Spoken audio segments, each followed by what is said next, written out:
gentlemen, it's time for Big Will Spotlight. We're going to discuss movies the Oscars don't care about.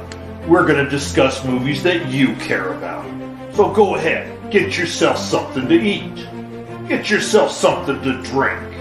Sit back and relax with your popcorn and your date as we go to Big Will Spotlight with your hosts, Big Will, Dr. Quack, and the important one, Mr. Mayhem. All right, everybody. Welcome back to another edition of Big Will Spotlight. I am your host, Big Will. And I'm the important one, Mr. Mayhem. That's right. We're continuing on the discussion about the Marvel Universe. And if you've got questions about that, you can reach out to us. We'll be watching for them, and we'll answer them as best as we can. Yes, we will. We started to go into Marvel, well, I guess, 2 episodes ago, and actually had a whole bunch of people asking a whole bunch of questions. We didn't actually get to talk about Marvel. Right, but we've got a guest who's going to be joining us here.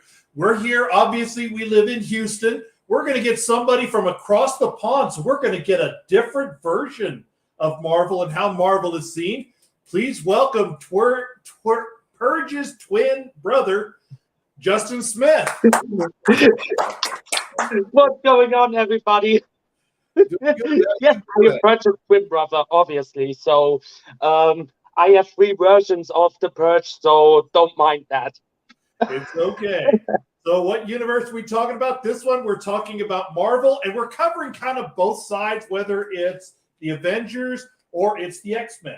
Yeah, we're going to be covering a whole bunch of stuff. And if there is some DC questions, don't back out. I mean, by all means, ask. I mean, we didn't start this off live with DC, so there were a couple of episodes in there. If you don't go back and watch them, shame on you.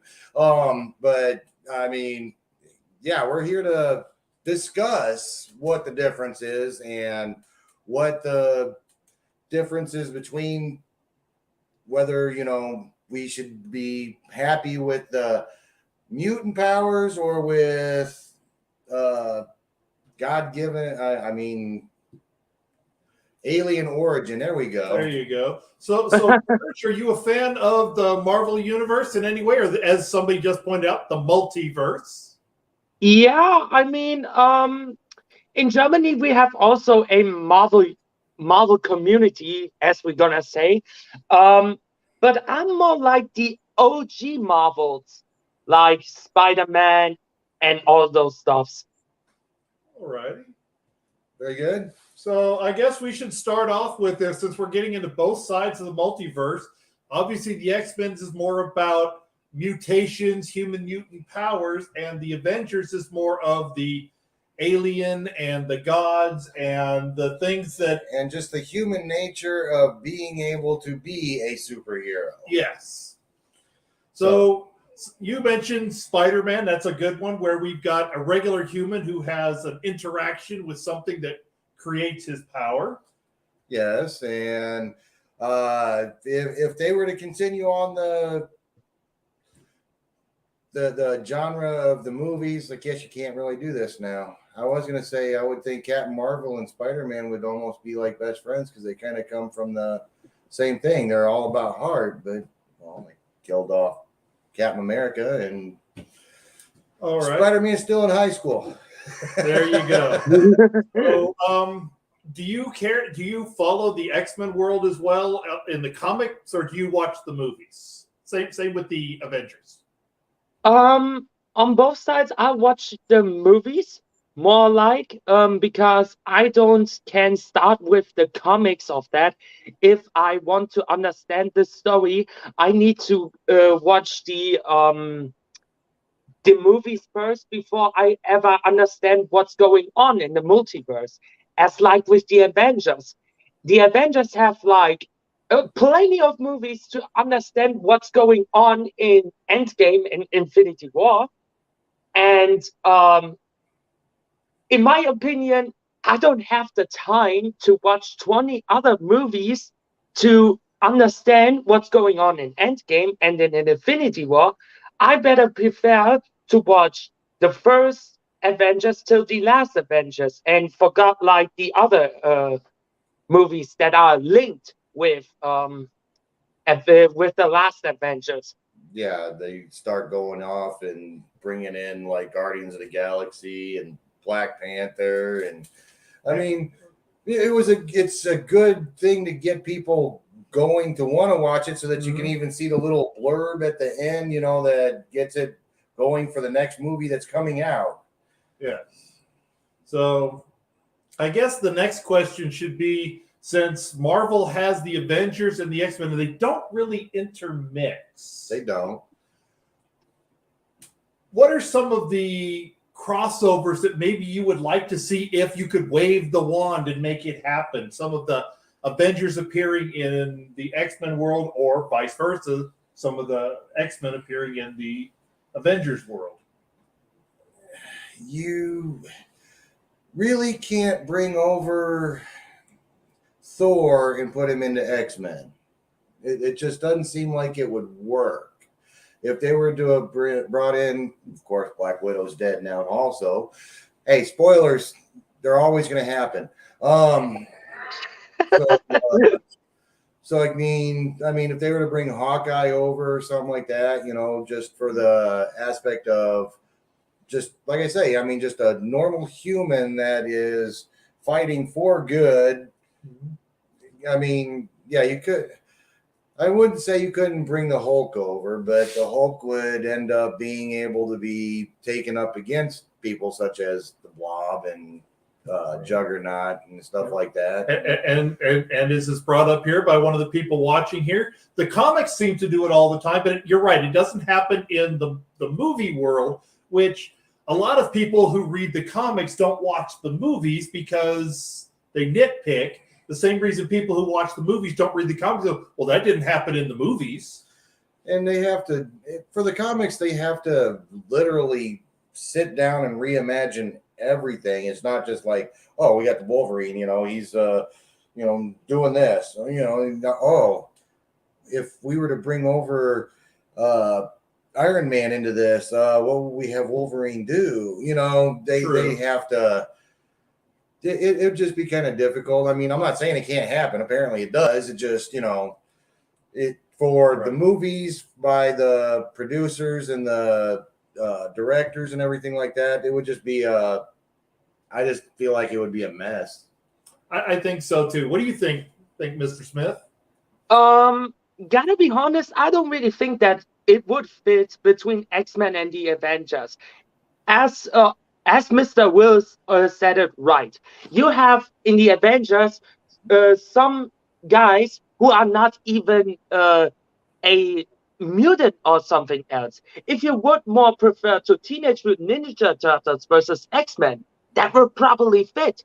But if you're gonna send Iron Man over to X-Men, Mr. Robert Downey Jr. would stand there and ask, what the F I am doing here? And as far as goes with otherwise, that can't fit.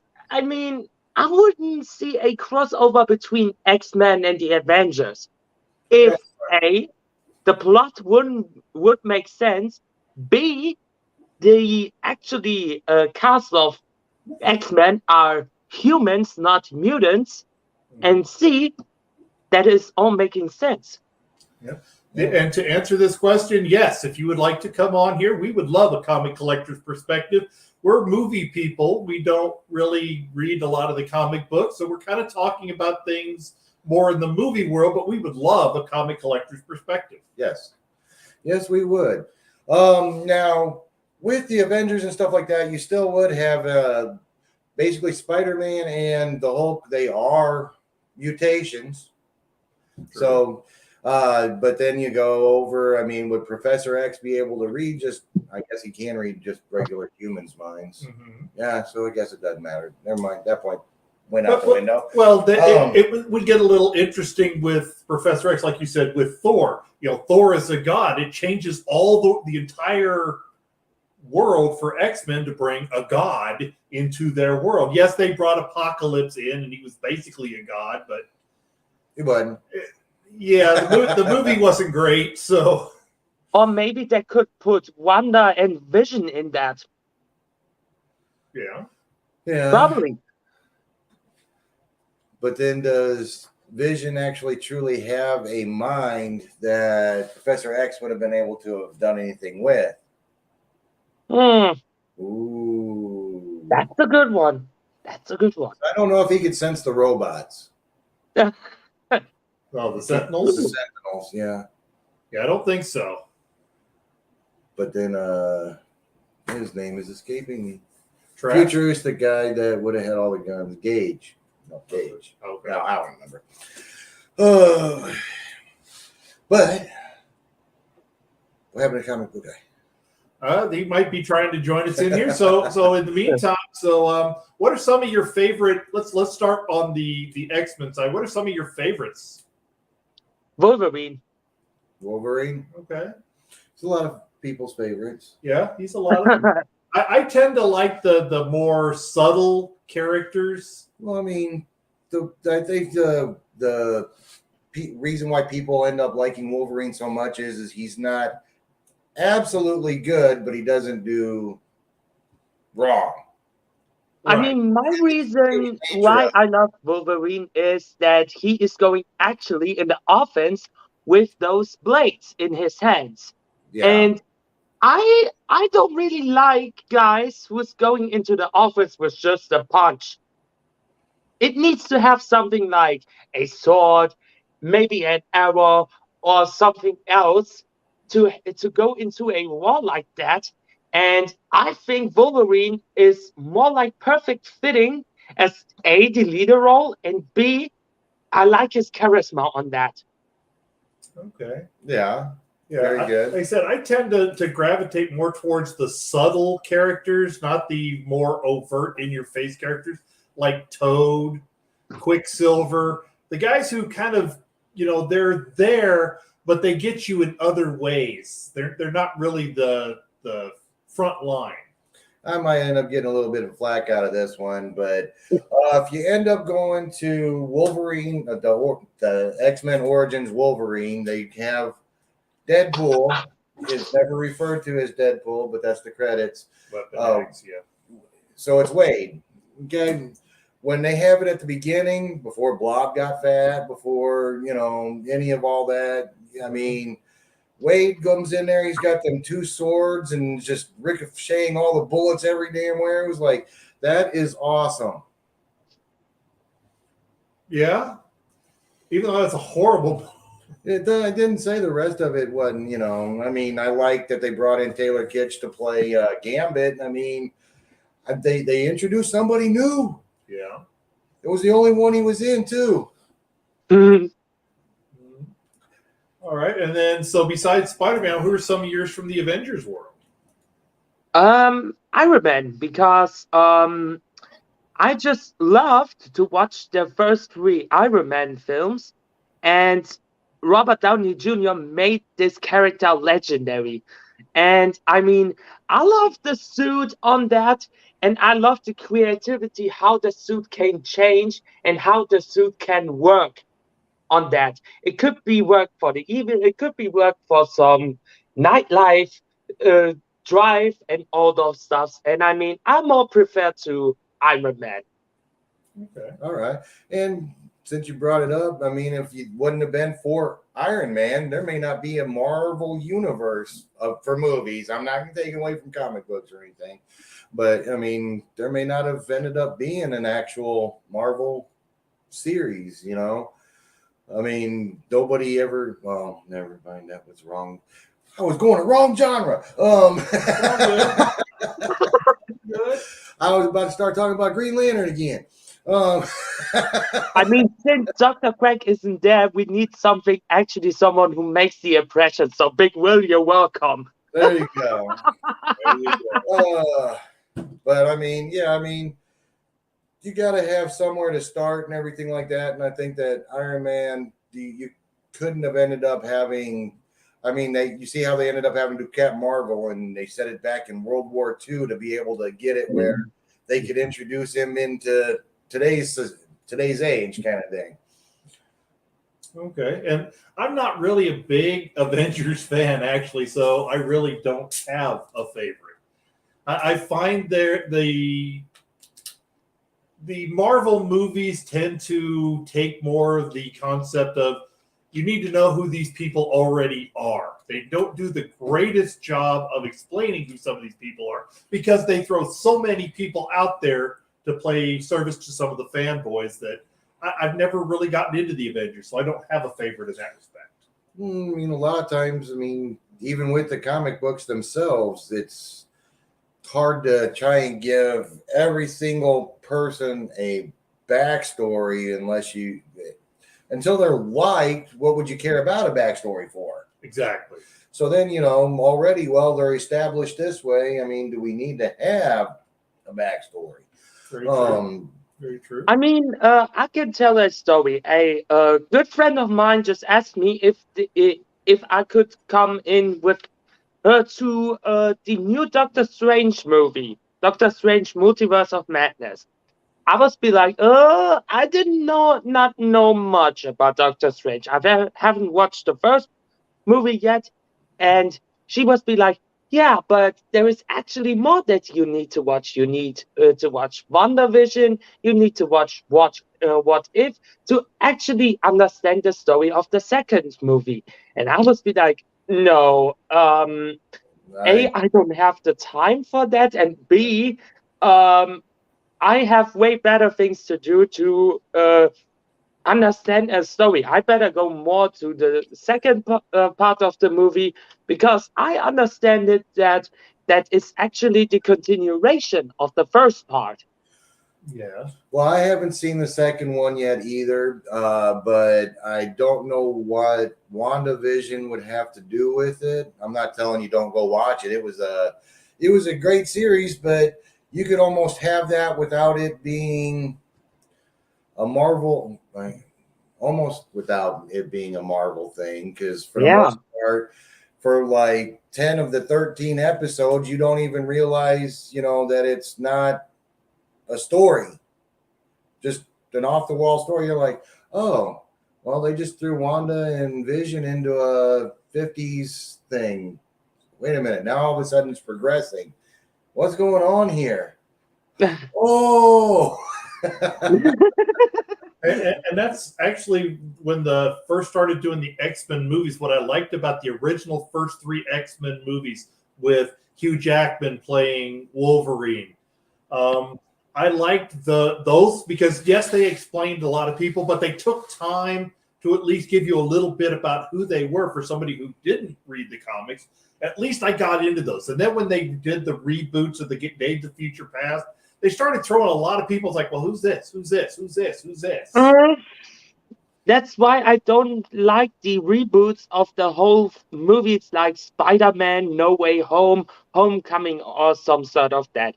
I prefer more to the first 3 Spider-Mans with Tobey Maguire. What was probably the best Spider-Man movie? It's what's happened. But then after that, with Amazing Spider-Man and with Spider-Man Multiverse, and I don't know how the movies are named, I don't really watch that anymore because I felt the classic Spider-Man isn't there anymore. And we all know Spider-Man comes originally from Japan, but that's a whole another story on that. Exactly. And to answer this question here, that's what we're eventually trying to get to, Mr. Thomas. We've discussed DC at length. Now we're working on discussing Marvel over several episodes so we can make the determination of which is the best. Yeah. Now, going back to Spider-Man here. Okay. I wish they could figure out a way for Marvel to end up acquiring the rights for Spider-Man so those movies are a little bit more readily available. Somebody's making money off of it. So, hey, but for Marvel to be kind of producing it, but still not able to broadcast it as a Marvel movie is kind of weird. Very true. And the person that offered to give us the comic collector's perspective has joined us. So please welcome him to the screen. Our longtime comic collector and friend of Big Will, and the important one, Rambo Bryant. Oh, Gentlemen, thank you, gentlemen. Thank you. We appreciate the comic collector. So we are discussing Marvel primarily here, but if you need to go into the DC world, by all means.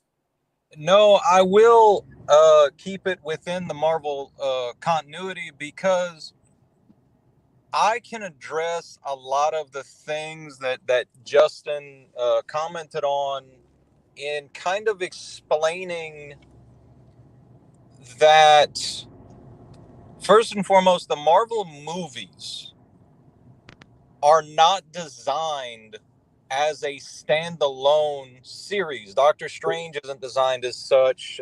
The Avengers aren't designed as such. They're designing it exactly as the Marvel universe is. All these titles are existing within one singular universe, and it's one continuous story happening all at once. Right. So by saying, okay, and hey, Justin, I get it. A lot of people do not have the time to watch it all. But it's like this. There have been series where if I only read X-Men issues 18, 19, and 20, I only get the perspective of what's happening with characters A through F. So to find out the perspective of characters G through P, I have to read X-Force 29 through 31, even though all of this story is one storyline. Right. It's almost like you got to read the catalog to understand what you're getting. Right. And that does disjoint a lot of the strictly moviegoers because they're not used to that type of media and that type of long telling of a story. But the way that the Marvel, they're telling us the story from the perspective of Iron Man in Iron Man 1 through 3. They're telling us the perspective of Thor and Thor Ragnarok. Then in Avengers, they're showing us the perspective of all of them together. But what all of the movies are is telling us the story of the Marvel Cinematic Universe. That's why stuff that happens in WandaVision has bearing on the telling of the Multiverse of Madness, because yes, they're going to tell us the primary points of the plot, but the more subtle inside jokes that may be made between Wanda and Steven, or when they go into the multiverse and somebody says something, it may be lost on the general audience, but those that have watched everything through will hearken back to, oh, that was in episode 8. That's so cool. All righty. And before you give you a quick second before you finish the next plot here, he asked a question and now he's asked us to come on. Please welcome Neil Thomas. Welcome to this show. So please, Mr. Bryant, continue your point. Justin made mention how we've had 3 Spider-Men now. Now, there is something in comic books, both Marvel and DC, that is not touched on, and I hope that they start doing that. Any universe created, it has a designated number so that you can keep track of which universes you like and which characters that you like. That is why we can have 3 Spider-Men in Far From Home. Each one is in its own separate universe within the multiverse of Marvel, with their own past, present, future happening simultaneously. And each universe is given its own designate number, including the Marvel Cinematic Universe that we are currently watching has its own number. So that's the 616 you were referring to? No, the 616 is actually the main comic universe number. That is the Marvel that you and I and Neil and Justin have been reading since 1943. Okay. But divergent timelines or other universes have intersected, and we've seen it's the thing of it's the butterfly effect. What happens if you go your grandfather? You get an entirely new universe. there's something in Spider-Man, the current Spider-Man, that I, as a comic fan, didn't realize until recently. Okay. We've seen the iteration of Spider-Man now 3 times on the big screen. In the current rendition of Spider-Man, Uncle Ben is never mentioned, referenced, and when Aunt May dies, she is not given a marriage tombstone. Her tombstone only has May Parker. Damn. And Yep. somehow I missed that through all these years. All right. So, Neil, thanks for joining us here. Are you a Marvel, DC, both comics, movies? Give us a little bit about what you bring to the table. Well, like I mentioned a little while back, on the last, I think it was the last series, about Scar. Okay. Not a lot of people actually knew, but Scar is actually the son of the Hulk. Okay. He also had a twin brother. Okay. And not a lot of people actually realize there's been quite a few different versions of the Hulk. Yes. I know there's a green, there's a red, there's a blue, a yellow, I think. There's a green Hulk, red Hulk, grey Hulk. You got the Immortal Hulk, the Undead Hulk. But Hulk Hogan does not count, right? No. I Yeah, waited yeah. for that joke 20 minutes. I knew somebody was going to hit it. Yeah, so did I.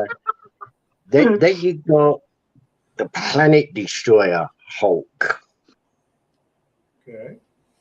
You got Bruce Banner in They the. have ended up making him about 7 to 8, 9 different versions Okay. of the same Hulk. You're a huge Hulk fan. Maybe more. So, the Green Hulk, the Gray Hulk, and the Immortal Hulk are all the same Hulk in the different lifespans of Bruce. Timelines. The Red Hulk is a different character that's actually General Ross that turned himself into a Hulk. Who they made as Abomination. That's what they did. Abomination is, well, there's 2 versions of Abomination. There's Abomination that we know as the main character. I'm trying to think of his real name. And then they made a red A-bomb that was Jones. Yeah. But we're getting way off with the Hulk thing.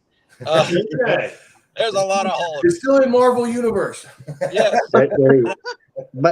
But they haven't actually touched on any of that in the films. They have. With the Abomination, yeah. I mean, Abomination, yes. But with the Red Hulk, the trying to think of Planet Destroyer Hulk, Immortal Hulk, the Undead Hulk, they haven't actually touched on any of them. So I'm actually glad they're actually starting to touch on She-Hulk. We may get Scar, though. Well, I would like to actually see that Scar. With the actual, like, getting away from Avengers and everything like that, that's why they actually was able to come out with the Black Widow movie. I mean, she's already dead. Yeah. For movies, you know, through Avengers. Now we can go and just see what happened over here. Because he had a love interest on a planet called Sakaar. And Scar and his brother was the result of that after the planet actually blew up. All right. So then Neil, you've kind of gone onto the you. It's obvious you're a big Hulk fan. That's the Avengers side. What about the X-Men side? Do you have any favorites there, or any stories you have for that we can discuss? Well, the way they done Quicksilver was good, but I was disappointed they did not start on the Brotherhood.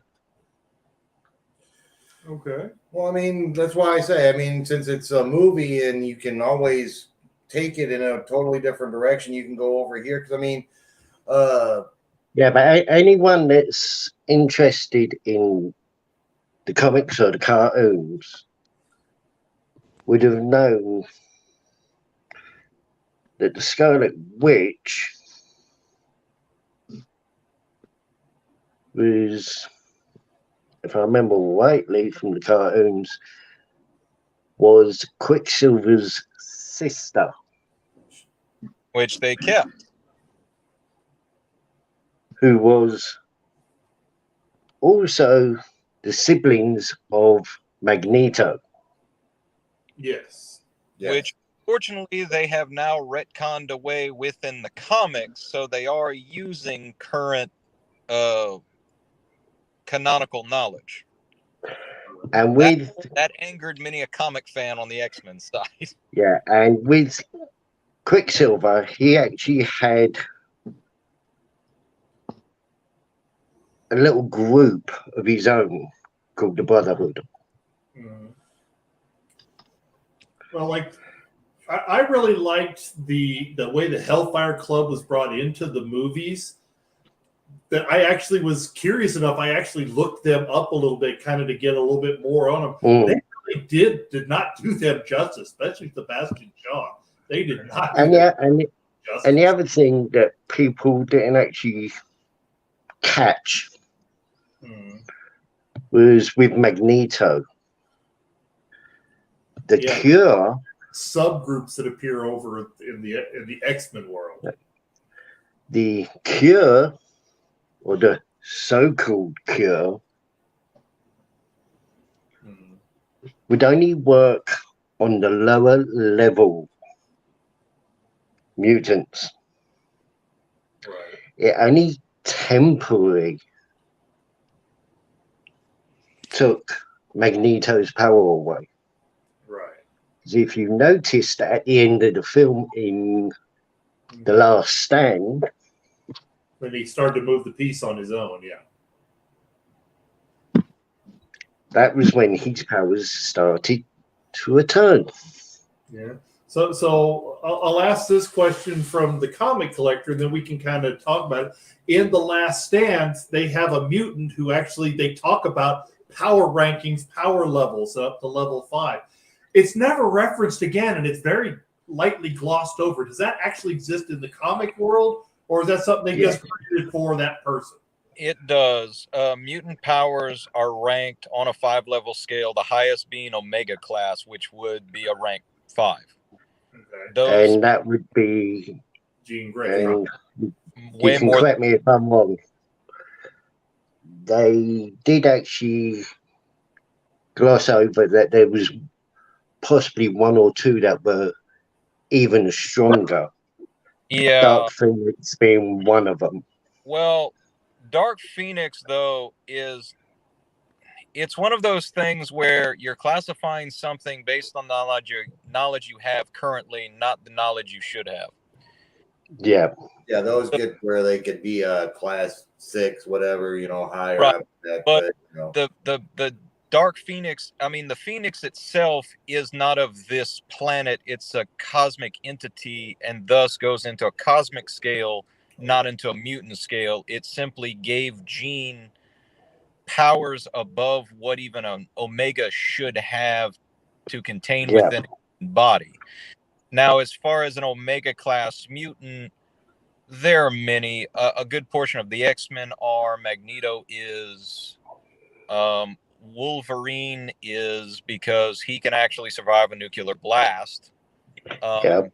But I thought the way it's been explained to me is because he didn't control his power. It was reactionary, the healing, that he actually was very low on the scale because, yes, while he can survive a nuclear blast, he's not doing it of his own accord. It just, it's an involuntary reflex. There is an argument to that because there is a rift within comic fans that reactionary powers shouldn't be classified the same way as activated powers are. However, Marvel themselves have stated in continuity that because Wolverine's powers allow him to disintegrate down to a single atom, a single cell, and then reconstitute his entire body, that his reactionary healing factor is Omega class. Okay. Now, most mutant powers are activated. I'll give you a good example of a reactionary ability that works the other way. Deadpool's healing factor is the opposite of what Wolverine's is. It heals him, but it doesn't reform his body correctly. Because of the cancer he had in the comics, it didn't heal his cancer, it mutated his own ability, thus crossing his power wrong. Whereas Wolverine reconstitutes his body completely as it should be, even down to scars that he had before he gained a healing factor. Okay. And Wolverine actually has two powers. The other doesn't get touched on. Within his adamantium claws are bone claws that are actually a mutation from the other side of his family.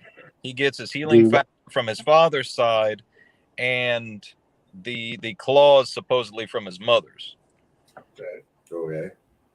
And they only just touched on that in one of the films. Oh yeah, they did it in Origins. Yeah, it was in Origins. It was in Origins. The thing that always throws you off. How did the adamantium end up becoming blades instead of just adamantium covered bone? That was explained away in the comics with this reasoning. Wolverine's healing factor actually causes the adamantium to keep in place of where it is. So if the antibodies within his body is forcing the adamantium into a shape, it will stay in that shape. Are when they are slanted in such a way, you're suspending the realm of disbelief, but there's enough there that we've accepted it. It's like, okay, it works. But his healing factor constantly has to keep him going because the adamantium is poisoning his body. Gotcha. So Justin, you got left by the wayside a little bit. You said that Wolverine's one of your favorites, so why don't you voice in on this argument of that? Because I watched the first two X-Men, and I was like, okay, arguing it, I'm eating my cake. So he's eating this cake and having it too. We finally found a way to go with that expression. Who wants some cake? You get what backstride did you get that from? Or did you make Very nice. Let's backtrack to something before I got in here. We were talking about the difficulty in having the X-Men and the Avengers interact. Okay. Definitely because we on Wolverine. Wolverine has been an X-Men an Avenger many times over, and if I'm not mistaken, he's part of the current roster. Well, and I think they did something, or they alluded to it in one of the movies where he and Captain America actually served like in war together. Yes, in the books, they did, and I mean, they changed around the origin a little bit, especially with Bucky. But Logan would have been there in World War II. It's alluded that he was there in Wolverine Origins with him and Sabretooth. Yep. But here's a little comic tidbit that I hope they touch on after they put mutants in. Wolverine's adamantium claws, for the longest time, we knew him as Weapon X. We didn't realize until about 25 years ago that it's not pronounced Weapon X. He was Weapon 10. Captain America was Weapon 1. Yep. So there's a direct correlation between the Captain America project from World War II and the adamantium bonding process later on that Wolverine, Sabretooth, Maverick, and Silver Fox is with, plus Deadpool, which is a whole... There's an intertwining arc throughout all of this, and you can have... It's... Mr. Mayhem, as we say, we can write anything as long as it makes sense in context. Exactly. You have Iron Man and Captain America next to Wolverine because there's a lot of that Captain America story we don't know about, because all we saw in Captain America was just these time leaps, these flashes. There's a lot of missions that they went on after he rescued Bucky and Happy and all of that we don't see. I mean, Dum Dum Dugan. A great movie, but they killed him off pretty much at the end of Captain. I can't say killed him off; it froze him. So I mean, it's hard to before they actually go up against Red Skull. I'd like to see from when they rescued him to. I don't remember if there was a time lapse there or not. Yeah, there was. Yeah, they showed him going through several battles. That's right. Yeah. So I mean, yeah, they could allude to a whole bunch of stuff between there, you know, if you were to keep with the Marvel movies, but at the same time, I don't know if they'd be able to still use Chris Evans. I mean, they might have to allude over to some other actors for it. Well, I could see Chris and Robert Downey Jr. doing cameos because it doesn't mess up. If they're doing period pieces for cameos, it doesn't mess up their death scenes. No. Yeah. One of the ways that you get to wish Logan away is the fact that he was part of the Canadian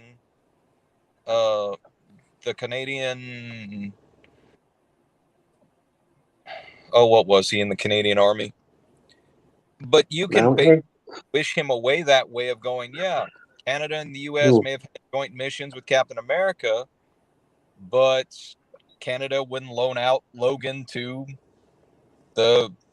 with them. So he never got the credit he deserved because he wasn't part of the main. Because we see that dedication in the museum. Well, Logan isn't there. How do you write him away? Mm-hmm. Oh, well, he was in the Canadian Forces. They didn't want to. It's redacted. He's redacted, yeah. Yeah. Redacted. The other. Well, I was going to say the other thing that has really upset moviegoers is that they haven't actually realised is the new film coming out, Love and Thunder. But how I always try and differentiate for the fans of whether it's the comic book or the movies, take it for what it is.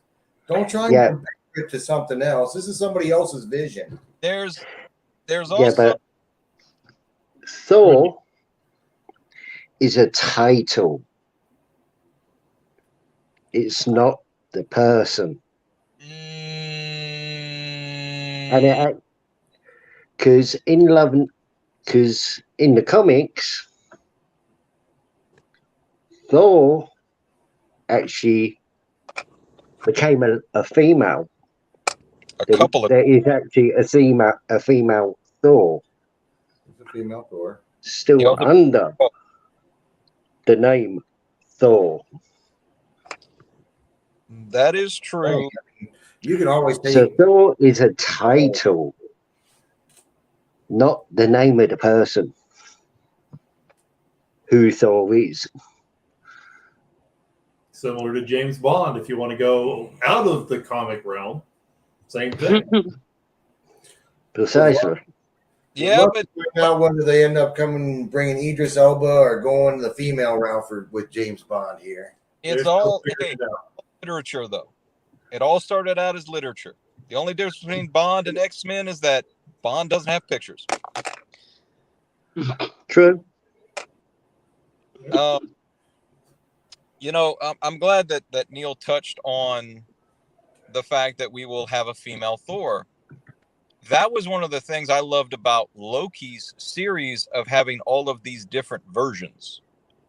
And I wish that they would have, after Love and Thunder, have a mini Thor series and have those different versions on the other side.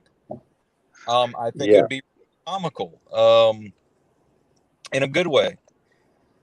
It'd be insightful as well. Yes.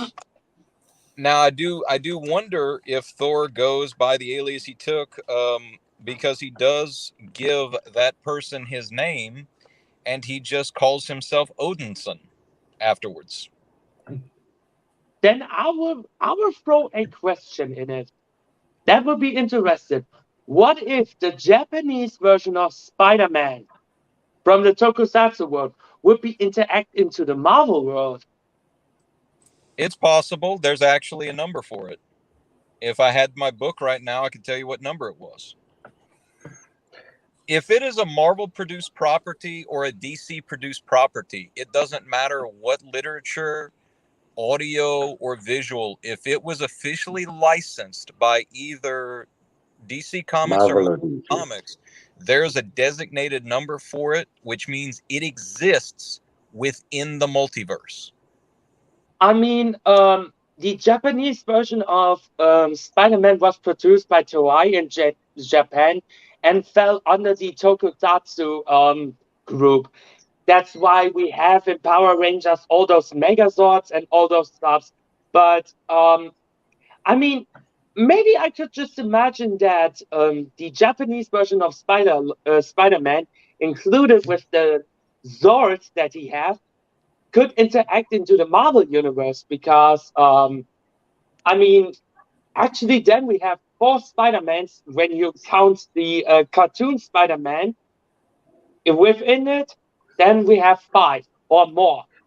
And I mean, but if you go on to the multiverse, Spider-Man Enter the Multiverse, there's already 5 there. True, though. There's a lot that they can now do, and they can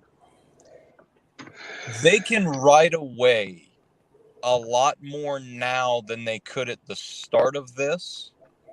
And in some ways, they can mess it up, and in other ways, it allows them more creative freedom to bring back properties that otherwise they would not be able to interact with. And we've seen what happens when a proper story is written to showcase those other universes and those other actors.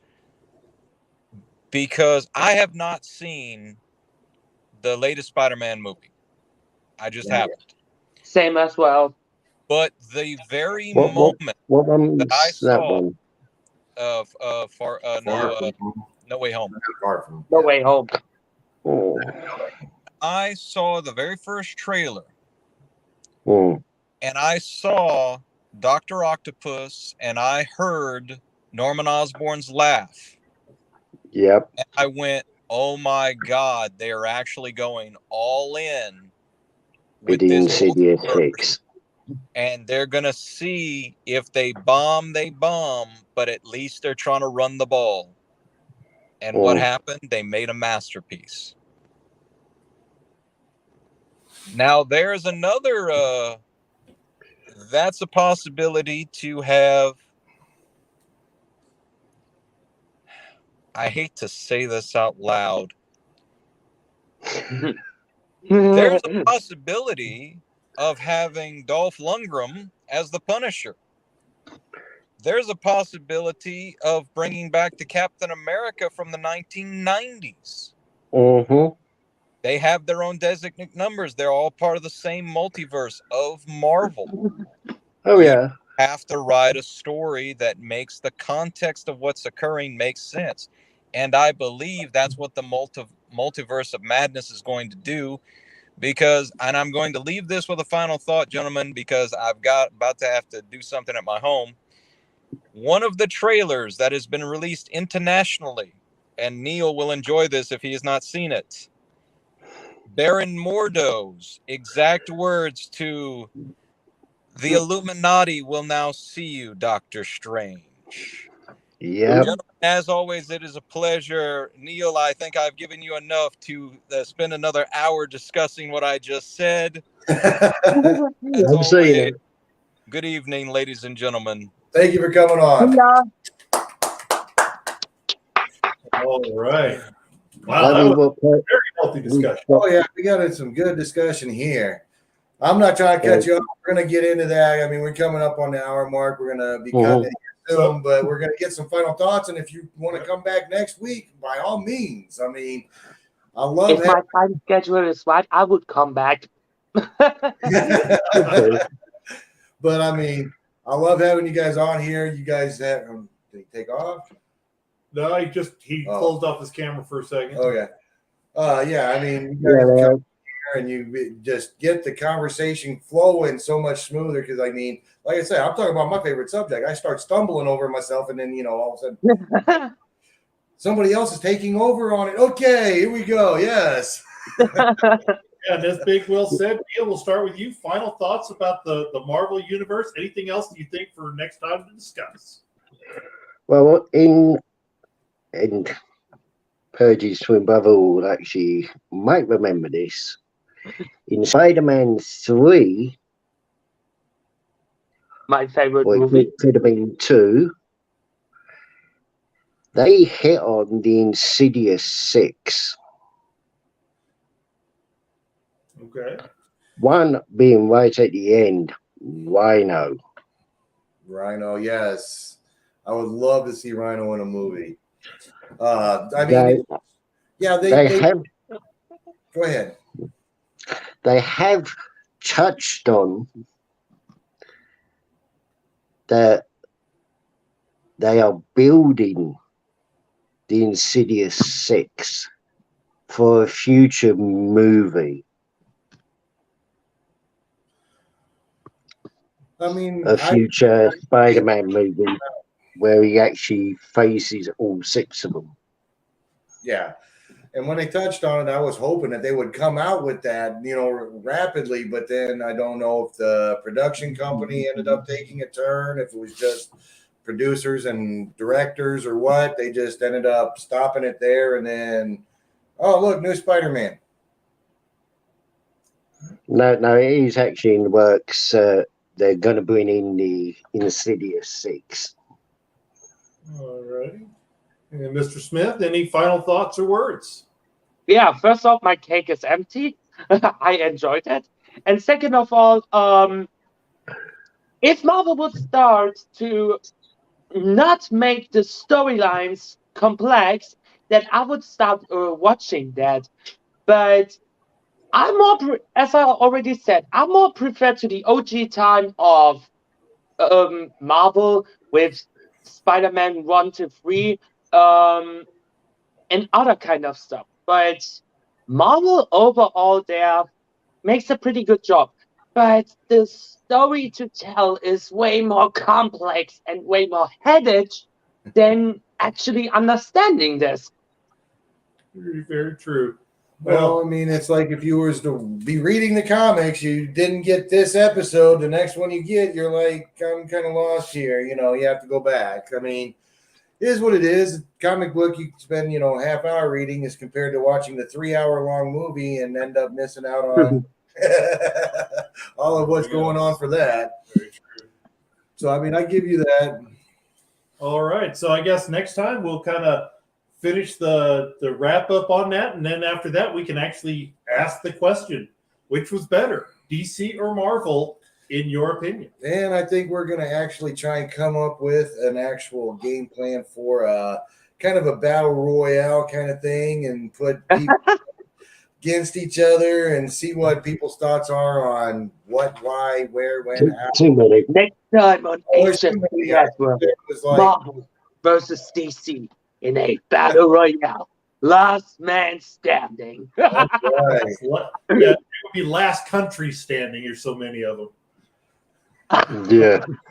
When I first looked up, like, Marvel was like, okay, how many Marvel people are in here? 2,300. Oh, we're not going to cover all of that. Right. All right. All right. So we want to say thank you to Rambo, even though he stepped off, to Justin Smith and to Neil Thomas. Thank you guys for for a great coming on. discussion. Thank you guys for coming on. All right. So, yes, next time we're going to still have more discussion on, like I say, my favorite subject, comic book heroes and everything like that. So, I've got nothing else to say except give them the sip. all right. See you guys next week.